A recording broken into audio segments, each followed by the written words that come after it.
ओम शांति। अज 16/8/2022 की बाणी है। बाबा आखदे ने, मिठे बच्चे थानू पवित्र रहन दा वर्त लेना है, बाकी निर्जल रखण भुख हड़ताल आदि करन दी जरूरत नहीं। पवित्र बनो तां विश्व दा मालिक बन जावोगे। अज बाबा ने प्रश्न पूछया, इस समय दुनिया विच सब तो चंगा कौन है अते क्यों?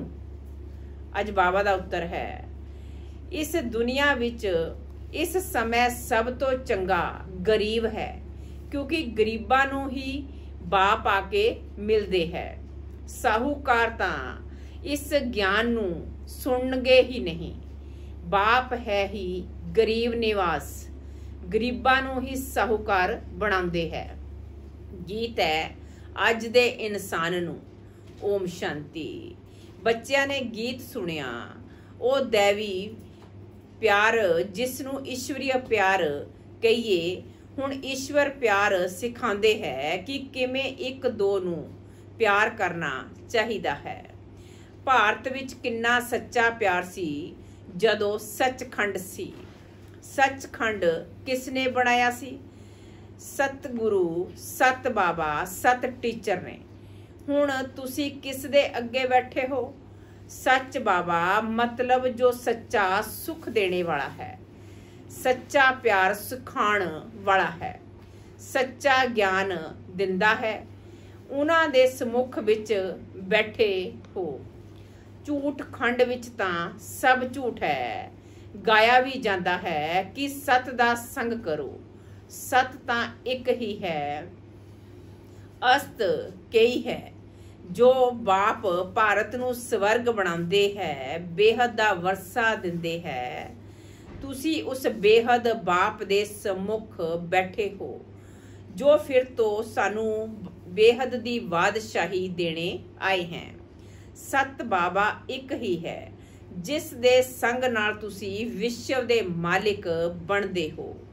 भगती विच पहले पहले एक ही शिव बाबा दी सच्ची सच्ची भक्ति हुंदी है।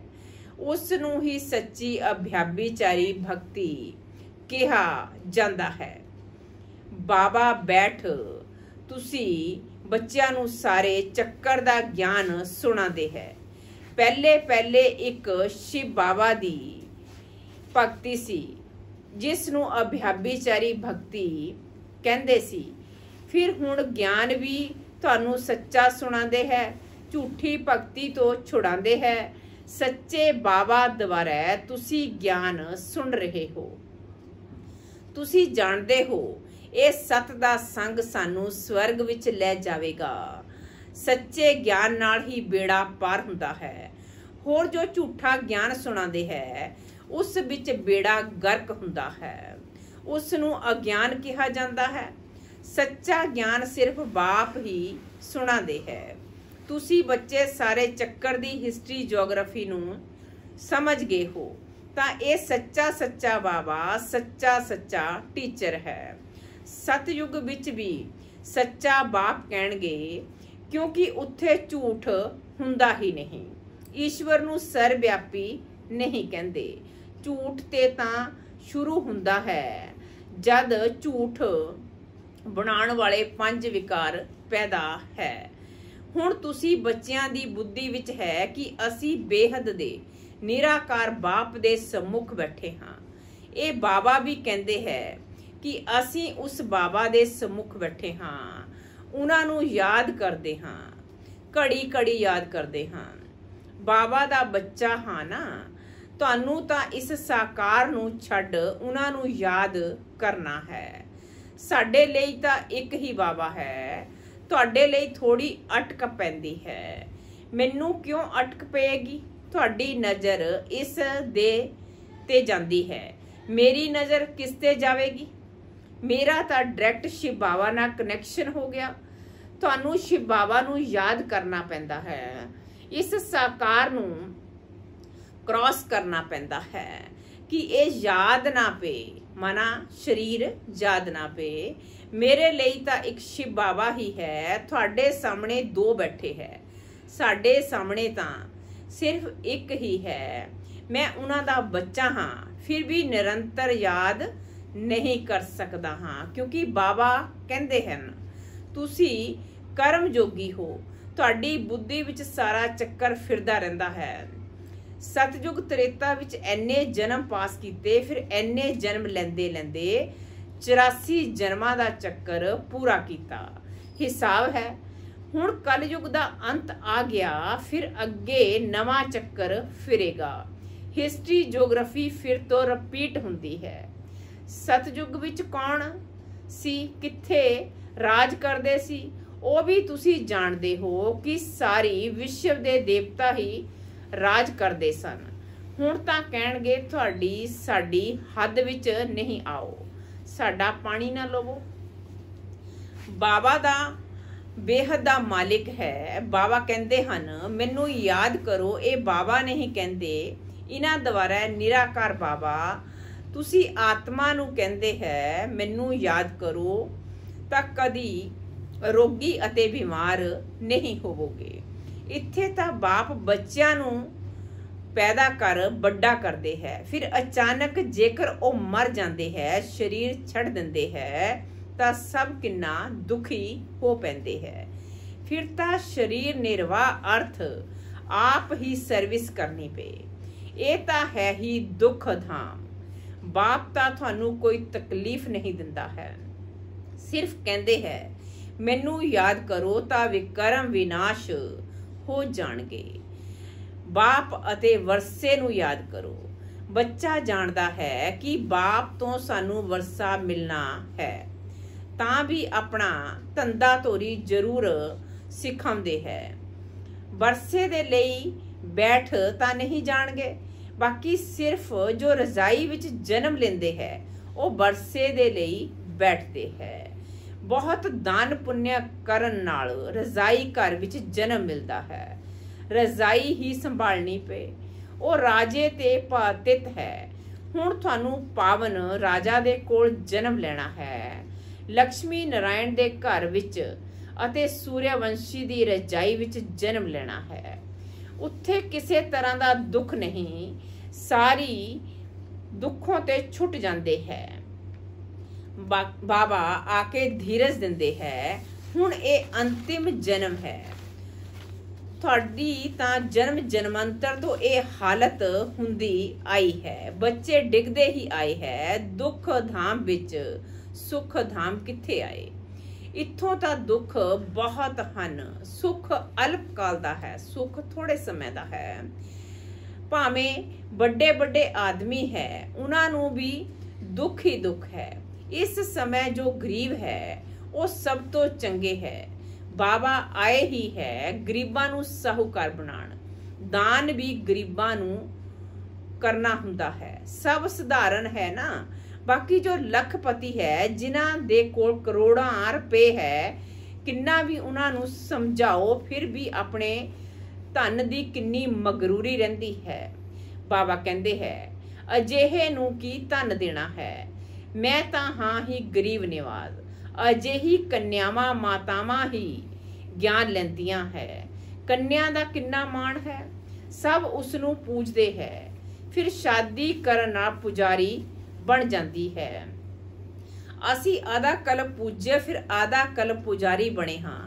ਕੰਨਿਆ ਤਾਂ ਇਸ ਜਨਮ ਵਿੱਚ ਹੀ ਪੁਜਾਰੀ ਬਣ ਜਾਂਦੀ ਹੈ। ਕਿੰਨਾ ਪਾਵਨ ਹੈ। ਸ਼ਾਦੀ ਕਰਨ ਨਾਲ ਹੀ ਪੁਜਾਰੀ ਪਾਤਿਤ ਬਣ ਜਾਂਦੀ ਹੈ। ਪਾਤਿਤ ਨੂੰ ਪਰਮੇਸ਼ਵਰ ਸਮਝ ਮਾਥਾ ਟੇਕਦੀ ਰਹਿੰਦੀ ਹੈ। ਉਹਨਾਂ ਦੇ ਆਗੇ ਦਾਸੀ ਬਣ ਕੇ ਰਹਿੰਦੀ ਹੈ, ਤਾਂ ਬਾਬਾ ਆ ਕੇ ਦਾਸੀ ਪਣੇ ਤੋਂ ਛੁਡਾਉਂਦੇ ਹੈ। ਬੱਚੇ ਬ੍ਰਿਧੀ ਨੂੰ ਪਾਉਂਦੇ ਜਾਂਦੇ ਹੈ। ਤੁਸੀਂ ਸਮਝਾ ਸਕਦੇ ਹੋ ਅਸੀਂ ਪ੍ਰਜਾਪਿਤਾ ਬ੍ਰਹਮਾ ਦੇ ਬੱਚੇ ਸ਼ਿਵ ਬਾਬਾ ਦੇ ਪੋਤਰੇ ਹਾਂ। ਉਹਨਾਂ ਦੀ ਮਲਕੀਅਤ ਤੇ ਸਾਡਾ ਹੱਕ ਲੱਗਦਾ ਹੈ। ਉਹਨਾਂ ਦੀ ਮਲਕੀਅਤ ਹੈ ਬੇਹੱਦ ਦੀ। ਵਿਸ਼ਵ ਦਾ ਮਾਲਿਕ ਬਣਦੇ ਹਾਂ। ਉਹਨਾਂ ਦਾ ਫਰਮਾਨ ਹੈ ਬੱਚੇ ਮਮੇਕਮ ਯਾਦ ਕਰੋ, ਤਾਂ ਮੈਂ ਸਤ ਕਹਿੰਦਾ ਹਾਂ ਤੁਸੀਂ ਨਾਰੀ ਤੋਂ ਲక్ష్ਮੀ ਬਣ ਜਾਓਗੀ। ਇਸ ਵਿੱਚ ਕੋਈ ਵਰਤ ਨੇਮ ਕਰਨਾ, ਭੁੱਖਾ ਰਹਿਣਾ ਨਹੀਂ ਹੈ। ਅੱਗੇ ਤੁਸੀਂ ਬਹੁਤ ਵਰਤ ਨੇਮ ਰੱਖਦੇ ਸੀ, 7 ਰੋਜ਼ ਖਾਣਾ ਨਹੀਂ ਖਾਂਦੇ ਸੀ। ਸਮਝਦੇ ਹੈ ਵਰਤ ਨੇਮ ਰੱਖਣ ਨਾਲ ਕ੍ਰਿਸ਼ਨਪੁਰੀ ਵਿੱਚ ਚਲੇ ਜਾਣਗੇ। ਅਸਲ ਵਿੱਚ ਸੱਚਾ ਵਰਤ ਹੈ ਪਵਿੱਤਰ ਰਹਿਣ ਦਾ। ਉਹ ਤਾਂ ਹੱਠ ਨਾਲ ਭੁੱਖੇ ਰਹਿੰਦੇ ਹੈ। ਤੁਸੀਂ ਬੱਚਿਆਂ ਨੂੰ ਕੁਝ ਵੀ ਭੁੱਖ ਹੜਤਾਲ ਆਦਿ ਨਹੀਂ ਕਰਨਾ ਹੈ। ਤੁਹਾਨੂੰ ਪਾਵਨ ਬਣਨ ਦੀ ਹੀ ਹੜਤਾਲ ਕਰਨੀ ਹੈ। ਅਸੀਂ ਸਭ ਨੂੰ ਪਾਵਨ ਬਣਾਵਾਂਗੇ। ਤੁਹਾਡਾ ਧੰਦਾ ਹੀ ਇਹ ਹੈ। ਬਾਕੀ ਨਿਰਜਲ ਰਹਿਣਾ, ਖਾਣਾ ਨਹੀਂ ਖਾਣਾ, ਇਸ ਤੋਂ ਕੁਝ ਹੁੰਦਾ ਨਹੀਂ ਹੈ। ਤੁਸੀਂ ਸਿਰਫ ਪਵਿੱਤਰਤਾ ਦੀ ਪ੍ਰਤਿੱਗਿਆ ਕਰੋ। ਮਾਤਾ ਨੂੰ ਪਤੀ ਦੇ ਮਰਨ ਤੋਂ ਬਹੁਤ ਦੁੱਖ ਹੁੰਦਾ ਹੈ। ਉਹਨਾਂ ਨੂੰ ਜਾ ਕੇ ਸਮਝਾਉਣਾ ਚਾਹੀਦਾ ਹੈ ਕਿ ਹੁਣ ਪਤੀਆਂ ਦਾ ਪਤੀ ਆਇਆ ਹੋਇਆ ਹੈ। ਹੁਣ ਕਹਿੰਦੇ ਹੈ ਸਿਰਫ ਮੈਨੂੰ ਯਾਦ ਕਰੋ ਤਾਂ ਸਵਰਗ ਦੇ ਮਾਲਿਕ ਬਣੋਗੇ। ਇਹ ਤਾਂ ਪਤੀਆਂ ਦਾ ਪਤੀ, ਬਾਬਾ ਦਾ ਬਾਪ, ਬਾਪਾਂ ਦਾ ਬਾਪ ਹੈ। ਪਤੀ ਮਰ ਜਾਵੇ ਤਾਂ ਇਸਤਰੀ ਨੂੰ ਗਿਆਨ ਸਮਝਾਏ ਸ਼ਿਵ ਬਾਬਾ ਨਾਲ ਸਗਾਈ ਕਰਨੀ ਚਾਹੀਦੀ ਹੈ। ਸਮਝਾਉਣਾ ਹੈ ਕਿ ਤੁਸੀਂ ਰੋਂਦੀ ਕਿਉਂ ਹੋ। ਸਤਜੁਗ ਵਿੱਚ ਕੋਈ ਰੋਂਦਾ ਨਹੀਂ ਹੈ। ਇੱਥੇ ਵੇਖੋ ਸਭ ਰੋਂਦੇ ਰਹਿੰਦੇ ਹੈ। ਭਾਰਤ ਵਿੱਚ ਸੱਚਾ ਦੇਵਤਾਂ ਦਾ ਰਾਜ ਸੀ। ਅੱਜ ਤਾਂ 1-2 ਨੂੰ ਮਾਰਦੇ ਕੁੱਟਦੇ ਰਹਿੰਦੇ ਹੈ। ਆਸੁਰੀ ਰਾਜ ਹੈ ਨਾ। ਲక్ష్ਮੀ ਨਾਰਾਇਣ ਦਾ ਚਿੱਤਰ ਬਹੁਤ ਚੰਗਾ ਹੈ। ਇਸ ਵਿੱਚ ਸਾਰਾ ਸੈੱਟ ਹੈ। ਤ੍ਰਿਮੂਰਤੀ ਲక్ష్ਮੀ ਨਾਰਾਇਣ, ਰਾਧੇ ਕ੍ਰਿਸ਼ਨ ਵੀ ਹੈ। ਇਹ ਚਿੱਤਰ ਵੀ ਜੇਕਰ ਕੋਈ ਰੋਜ਼ ਵੇਖਦਾ ਰਹੇ ਤਾਂ ਯਾਦ ਰਹੇ ਕਿ ਸ਼ਿਵ ਬਾਬਾ ਸਾਨੂੰ ਬ੍ਰਹਮਾ ਦੁਆਰਾ ਇਹ ਬਣਾ ਰਹੇ ਹੈ। ਘਰ ਵਿੱਚ ਵੀ ਛੋਟੇ ਬੋਟ ਬਣਾ ਕੇ ਲਿਖ ਦਿਓ, ਬੇਹੱਦ ਦੇ ਬਾਪ ਨੂੰ ਜਾਣ ਨਾਲ ਤੁਸੀਂ 21 ਜਨਮਾਂ ਦੇ ਲਈ ਸਵਰਾਜ ਪਦਵੀ ਦਾ ਪਾ ਸਕਦੇ ਹੋ।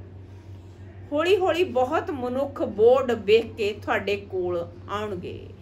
ਤੁਸੀਂ ਰੂਹਾਨੀ ਅਵਿਨਾਸ਼ੀ ਸਰਜਨ ਹੋ। ਰੂਹਾਨੀ ਸਰਜਰੀ ਦਾ ਕੋਰਸ ਪਾਸ ਕਰ ਰਹੇ ਹੋ। ਬੋਰਡ ਲਗਵਾਉਣਾ ਪਏਗਾ। ਬੋਲੋ, ਇਸ ਬਾਪ ਨੂੰ ਯਾਦ ਕਰਨ ਨਾਲ ਤੁਹਾਨੂੰ ਬੇਹੱਦ ਦੀ ਬਾਦਸ਼ਾਹੀ ਮਿਲੇਗੀ। ਬਾਬਾ ਨੇ ਪ੍ਰਸ਼ਨ ਬਹੁਤ ਚੰਗੇ ਲਿਖੇ ਹੈ। ਬਾਬਾ ਦੇ ਕਿੰਨੇ ਰੂਹਾਨੀ ਬੱਚੇ ਹਨ। ਬਾਲ ਬਚੜੇ ਵਾਲਾ ਹੈ ਨਾ। ਇਸ ਵਿੱਚ ਭਰਾ ਭੈਣ ਦੋਨੋਂ ਆ ਜਾਂਦੇ ਹੈ। ਬਾਬਾ ਦੇ ਕੋਲ ਆਉਂਦੇ ਹੈ ਤਾਂ ਸਮਝਾਉਂਦੇ ਹਾਂ ਕਿੰਨੇ ਬੀਕੇ ਹੈ, ਕਿੰਨੇ ਬਚੜੇ ਵਾਲਾ ਹੈ। ਬੱਚੇ ਬ੍ਰਿਧੀ ਨੂੰ ਪਾਉਂਦੇ ਜਾਂਦੇ ਹੈ। ਤੁਸੀਂ ਸਮਝਾ ਸਕਦੇ ਹੋ ਅਸੀਂ ਭਰਾ ਭੈਣ ਹਾਂ, ਵਿਕਾਰ ਦੀ ਦ੍ਰਿਸ਼ਟੀ ਜਾ ਨਹੀਂ ਸਕਦੀ ਹੈ। ਬਾਪ ਕਹਿੰਦੇ ਹੈ ਦੇਹ ਸਹਿਤ ਦੇਹ ਕਾ ਝੂਠਾ ਸੰਬੰਧ ਛੱਡ ਮੈਨੂੰ ਯਾਦ ਕਰੋ ਤਾਂ ਤੁਸੀਂ ਪਾਵਨ ਬਣ ਜਾਓਗੇ। ਤੁਸੀਂ ਅੰਜਾਮ ਵੀ ਕਰਦੇ ਆਏ ਹੋ, ਮੇਰਾ ਤਾਂ ਇੱਕ ਸ਼ਿਵ ਬਾਬਾ, ਦੂਜਾ ਨਾ ਕੋਈ। ਬੁੱਢੀਆਂ ਵੀ ਇਹ 2 ਅੱਖਰ ਯਾਦ ਕਰ ਲੈਣ ਤਾਂ ਬਹੁਤ ਕਲਿਆਣ ਹੋ ਸਕਦਾ ਹੈ। ਅਸੀਂ 84 ਜਨਮ ਲਿੱਤੇ ਹੈ। ਹੁਣ ਅਸੀਂ ਬ੍ਰਾਹਮਣ ਬਣੇ ਹਾਂ, ਫਿਰ ਦੇਵਤਾ, ਸ਼ਤਰੀय, ਵੈश्य, ਸ਼ੂਦਰ ਬਣਾਂਗੇ। ਬ੍ਰਾਹਮਣ ਜ਼ਰੂਰ ਬਣਨਾ ਹੈ ਅਤੇ ਬਣਨਗੇ ਵੀ ਜ਼ਰੂਰ। ਕਲਪ ਪਹਿਲੇ ਮੁਆਫਿਕ ਢੇਰ ਦੇ ਢੇਰ ਬਣਨਗੇ। ਹੁਣ ਬ੍ਰਾਹਮਣ ਬੱਚੇ ਜੋ ਵਿਲਾਇਤ ਵਿੱਚ ਆਦਿ ਵਿੱਚ ਹੈ ਉਹ ਵੀ ਨਿਕਲ ਆਣਗੇ। ਤਾਂ ਬਾਬਾ ਆਖਦੇ ਨੇ ਲਾਚਾਰੀ ਹਾਲਤ ਵਿੱਚ ਵੇਖਿਆ ਜਾਂਦਾ ਹੈ, ਨਹੀਂ ਤਾਂ ਨੌਕਰੀ ਛੁੱਟ ਜਾਵੇਗੀ। ਹਰ ਇੱਕ ਨੂੰ ਵੱਖ-ਵੱਖ ਰਾਏ ਦਿੱਤੀ ਜਾਂਦੀ ਹੈ। ਦੁਨੀਆ ਬਹੁਤ ਖਰਾਬ ਹੈ। ਕਈਆਂ ਦੇ ਨਾਲ ਰਹਿਣਾ ਹੁੰਦਾ ਹੈ। ਇੱਕ ਕਹਾਣੀ ਵੀ ਹੈ। ਗੁਰੂ ਨੇ ਚੇਲੇ ਨੂੰ ਕਿਹਾ ਸ਼ੇਰ ਦੀ ਗੁਫਾ ਵਿੱਚ ਰਹੋ, ਵੈश्य ਦੇ ਕੋਲ ਰਹੋ। ਪ੍ਰੀਖਿਆ ਲੈਣ ਭੇਜਿਆ। ਅਸਲ ਵਿੱਚ ਉਹ ਕੋਈ ਪ੍ਰੀਖਿਆ ਨਹੀਂ, ਇਹ ਤੁਸੀਂ ਬੱਚਿਆਂ ਦੇ ਲਈ ਹੈ। ਤੁਹਾਨੂੰ ਸ਼ੇਰ ਦੇ ਕੋਲ ਤਾਂ ਨਹੀਂ ਭੇਜਾਂਗੇ। ਬਾਪ ਤਾਂ ਸਮਝਾਉਂਦੇ ਹੈ ਕੋਈ ਵੀ ਹੋਵੇ ਉਹਨਾਂ ਨੂੰ ਬਾਪ ਦਾ ਪਰਿਚੈ ਦਿਓ। ਦਿਨ ਪ੍ਰਤੀ ਦਿਨ ਬੁੱਧੀ ਦਾ ਤਾਲਾ ਖੁੱਲਦਾ ਜਾਵੇਗਾ। ਝਾੜ ਵਧਣਾ ਤਾਂ ਹੈ ਨਾ, ਫਿਰ ਤਾਂ ਵਿਨਾਸ਼ ਵੀ ਸ਼ੁਰੂ ਹੋਵੇ। ਇਹਨਾਂ ਤੋਂ ਪਹਿਲੇ ਵਿਨਾਸ਼ ਦਾ ਤਾਂ ਹੋ ਨਾ ਸਕੇ। ਇੱਥੇ ਤਾਂ ਰਾਜਧਾਨੀ ਸਥਾਪਨ ਹੋ ਰਹੀ ਹੈ। ਬਾਪ ਦਾ ਤਾਂ ਕਹਿੰਦੇ ਹਨ ਸਿਰਫ ਮੈਨੂੰ ਯਾਦ ਕਰੋ। ਅੱਛਾ, ਮਿੱਠੇ ਸਿਕਿਲ ਦੇ ਬੱਚਿਆਂ ਪ੍ਰਤੀ ਮਾਤ ਪਿਤਾ, ਬਾਪ ਦਾਦਾ ਦਾ ਯਾਦ ਪਿਆਰ ਅਤੇ ਗੁੱਡ ਮਾਰਨਿੰਗ। रूहानी बाप दी रूहानी बच्चियां नू नमस्ते। धारणा लई मुख सार। नंबर 1 पर नॉलेज नू धारण करन दे लई दिल बड़ी साफ रखनी है। सच्ची दिल तो बाप दी सेवा विच लगना है। सेवा विच कदी भी थकना नहीं है। नंबर 2 वायदा करना है, मेरा ता एक शिव बाबा दूजा ना कोई। दे सहित दे दे सब झूठे संबंध छड़, एक नाल सर्व संबंध जोड़ने है। गरीबां नू ज्ञान धन दा दान देना है। वरदान है अज दा, भाग अते भाग्य विदाता दी समृति नाल हमेशा खुश रहना अते खुशियां वंडण वाले सहयोगी भव। भाग अते भाग्य विदाता दी समृति द्वारा हमेशा खुश रहना अते खुशियां वंडण वाले सहयोगी भव। संगम युग खुशियां दा युग, मौजां दा युग है, ਤਾਂ सदा खुशी विच रहो अते खुशियां वंडदे रहो। भाग अते भाग्य विधाता हमेशा याद रहे। बाप मिलिया सब कुछ मिलिया। ये स्मृति ही सहयोगी बना देवेगी। दुनिया वाले कहते हैं कि कष्ट ते बिना परमात्मा मिल नहीं सकता, अते तुसी कहंदे घर विच बैठे बाप मिल गया। जो सोचिया नहीं सी ओ मिल गया। खुशियां दा सागर मिल गया। इसे खुशी विच रहो, ये भी सहज योग है। स्लोगन है अज दा, शुद्धि अते विधि पूर्वक हर काम करन वाले ही सच्चे सच्चे ब्राह्मण है। शुद्धि अते विधि पूर्वक हर काम करन वाले ही सच्चे सच्चे ब्राह्मण है। अच्छा, ओम शांति।